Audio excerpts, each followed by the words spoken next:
Welcome to the Genius Factory. Enjoy the video. You'll start inside Word with a document open so settings apply immediately. Click File, then Options. This is where Global Preferences live. Once done, focus on the proofing pane. It controls spelling and grammar behavior.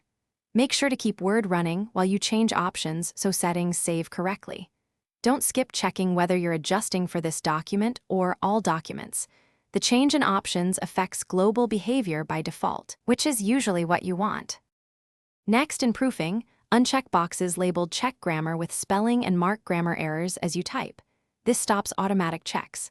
Then click Settings beside Writing Style or Grammar to deselect specific rules. This is useful when you want some checks, but not others. Once you clear the checks you don't want, press OK to save. Make sure to review both spelling and grammar sections because some versions separate them. Clearing both ensures Word stops flagging grammar inline. Finally, confirm your changes by restarting Word. Many settings apply immediately, but a restart prevents cached behavior.